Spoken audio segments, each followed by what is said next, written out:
গতকালকে যে ছবি দেখলাম একটা উত্তরপ্রদেশের যিনি সিংঘম বলে পরিচিত, তিনি একটু আপনার বাড়িতে গেলেন ভোটের আগে, কি বলবেন?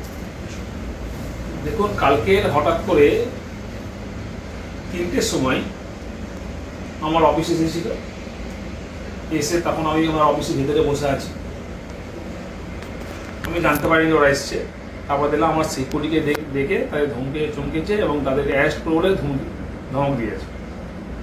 তার কিছুক্ষণ পরে আমার অফিসের স্টাফরা বললো যে এরকম ওরা এসছে, পুলিশ অফিসার এসছে, সিআরপিএফ এসছে, এসে সিকিউরিটিকে ধমকাচ্ছে।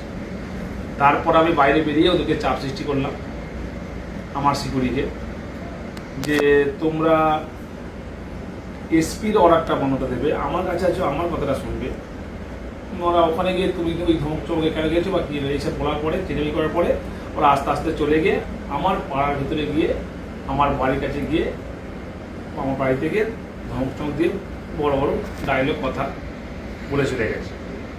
কিন্তু যেটা আমরা ইলেকশন কমিশনের যেটা রুলস আছে, নিয়ম আছে, যে একজন পুলিশ অবজারভার এক্সিকিউটিভ অফিসার উনি পারেন না যে সশরীরে কোথাও উপস্থিত থেকে কাউকে ধমক চমক দেওয়া।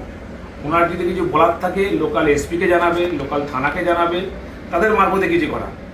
ওরা লোকাল পুলিশও দিচ্ছে না, কাউকে দিচ্ছে না, ডাইরেক্ট সিআরপিএফ নিয়ে গিয়ে শুধু আমার বাড়িতে না, আমার যারা সহকর্মী আছে প্রত্যেকটা অঞ্চলে যারা আমার অঞ্চল সভাপতি আছে, নেতাকর্মীরা আছে, তাদের বাড়ি থেকে ধমক চমক দিচ্ছে, রেড করছে। রাতের অন্ধকারে গিয়েও সিআরপিএফ গিয়ে আমাদের মায়েদের বোনদের উপর ধমক দিচ্ছে, শিলধ্বনি করার মধ্যে বুদ্ধি মারছে, কথা বলছে এবং ভয় দেখাচ্ছে। তাতে বাচ্চারাও ভয় পাচ্ছে, বাড়ির বয়স্ক লোকেরা ভয় পাচ্ছে। কিন্তু তৃণমূল কংগ্রেসের নেতাকর্মীদেরকে এই ধমক চমক দিয়ে ভয় দিকে রাখতে পারবে না। উনি নিজেকে সিংহ মনে করে সিনেমার আর্টিস্টে, আমরাও পুষ্পা, ঝুঁকে গেলি। আমরা ঝুঁকবো সাধারণ মানুষের কাছে, আমরা ঝুঁকবো গণদেবতার কাছে। কোনো দিল্লির পুলিশ বা বিজেপির দালালের কাছে আমরা মাথা নত করবো না। জাহাঙ্গীর খান কি ভয় পেল? জাহাঙ্গীর খান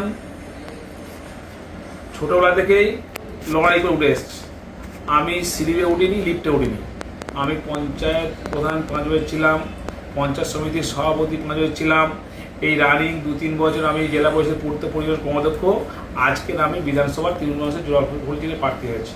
আমি ছোটোবেলায় যেটা দেখেছি শোলে বই, সে আমজাদ খানের জো আদমি ডর গিয়া ও আদমি মার গিয়া। জাহাঙ্গীরের ডিকশনারিতে ডর বলে কিছু নেই। আমরা ভয় পাই অন্যায় দেখে, অপরাধ দেখে, কিন্তু কে ধমকাবে, চমকাবে, ভয় দেখাবে, জাহাঙ্গীর খান তাতে কর্ণপাত করে না। জাহাঙ্গীর যে পরিস্থিতি কোনোভাবে যদি কালকে আপনাকে গৃহবন্দী করার চেষ্টা করা হয় তাহলে কি করবেন? আমাকে গৃহবন্দী করুক, কারণ আমি যতবার ইলেকশন হয় আমি আমার রুমের ভেতর থেকে কন্ট্রোল রুম খুলে ফোনে আমি সবাই যোগাযোগ রাখি, কোথায় কি পোল হচ্ছে না হচ্ছে, ভোট হচ্ছে করি। আমাকে গৃহবন্দী কেন, আমাকে যাই করুক, ফলতার মানুষ আমার সঙ্গে আছে, ফলতার মানুষ তৃণমূল কংগ্রেসের সঙ্গে আছে, ফলতার মানুষ জোড়াফুল চিহ্নের সঙ্গে আছে। আমরা সারা বছর মানুষের সঙ্গে সুখ দুঃখের সাথী হয়ে বিপদের বন্ধু হিসেবে পাশে থেকে আমরা কাজ করেছি। তাই ফলতার গণদেবতা, ফলতার সাধারণ মানুষ যখন আমার সঙ্গে আছে, সেখানে ইলেকশন কমিশনার বা দিল্লির পুলিশ বা বিজেপির দালালরা কী করবে সেটা আমার যায় আসে না। তাতে আমি ভয়ও পাই না, আমি কর্ণপাত করি না। আমি সাধারণ মানুষের সঙ্গে ছিলাম, আছি, থাকবো, আর মানুষ আমার সঙ্গে ছিল, আছে, থাকবে। আগামীকাল ভোট, দীর্ঘ প্রচারের পর মাঝকে আটকানো পুলিং পিরিয়ড, তো কোনো চাপ অনুভব করছেন? আমি আপনারা দেখতে পাচ্ছেন তো, আপনারা আজকে এসছেন, দেখতে পাচ্ছেন তো, কোনো চাপ নেই। আমরা অভ্যস্ত।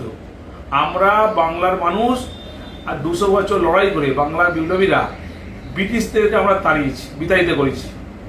একইভাবে বাংলার মানুষ, ফলতার মানুষ এই বিজেপি নামক দলটাকে বাংলা থেকে উৎখাত করবে এবং বিজেপির জামানা জব্দ করে দেবে।